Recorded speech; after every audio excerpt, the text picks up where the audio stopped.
২০২৬ সালে যুক্তরাষ্ট্র, মেক্সিকো ও কানাডা বিশ্বকাপ শুরু হতে এখনো কিছুটা সময় বাকি। তবে তার আগেই ফুটবলের মহাযজ্ঞকে ঘিরে শুরু হয়েছে এক নতুন বিতর্ক। ফুটবল মাঠের চিরচেনা চিত্র বদলে দিতে ফিফা নিয়ে আসছে এক বৈপ্লবিক নিয়ম। বিশেষ করে মাঠে চোট পাওয়া খেলোয়াড়দের নিয়ে ফিফার প্রস্তাবিত এই নিয়মটি এখন ফুটবল বিশ্বে আলোচনার কেন্দ্রবিন্দুতে।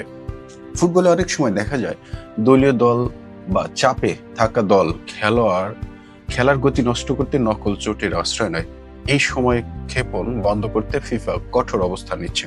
নতুন নিয়ম অনুযায়ী কোনো খেলোয়াড় যদি মাঠে চিকিৎসার প্রয়োজন মনে করেন, তবে তাকে মাঠের বাইরে যাওয়ার পর পুনরায় ফিরতে অন্তত 2 মিনিট অপেক্ষা করতে হবে।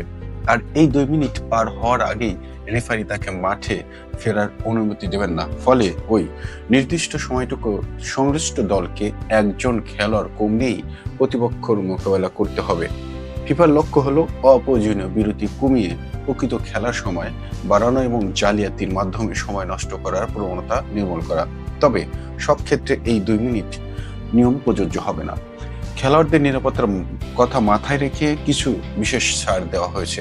যদি কোনো ফাউলের কারণে খেলোয়াড় চোট পায় এবং সেই ফাউলের জন্য প্রতিপক্ষকে হলুদ কার্ড বা লাল কার্ড দেখানো হয়, দলের গোলকিপার চোট পেলে এই বাধ্যতামূলক 2 মিনিটের নিয়ম কার্যকর হবে না। এই নিয়মটি হুট করেই চাপিয়ে দেওয়া হচ্ছে না। কিংবদন্তি রেফারি পিয়ের লুইজি কোলিনির অধীনে কাতার আরব কাপে এটি পরীক্ষামূলকভাবে চালানো হয়েছে, যেখানে দেখা গেছে খেলোয়াড়দের মাঠের বাইরে 2 মিনিট থাকতে বাধ্য হয় অহেতুক চোট দেখানোর প্রবণতা অনেক কমেছে। 2026 সালের শুরুতে ইন্টারন্যাশনাল ফুটবল অ্যাসোসিয়েশন বোর্ডের বার্ষিক সভায় আরব কাপ থেকে পাওয়া তথ্য ও উপাত্ত বিশ্লেষণ করা হবে। এরপরেই সংস্থাটি চূড়ান্ত রায় দেবে যে এই নিয়মটি আসলে বিশ্বকাপে আনুষ্ঠানিকভাবে কার্যকর হবে কিনা।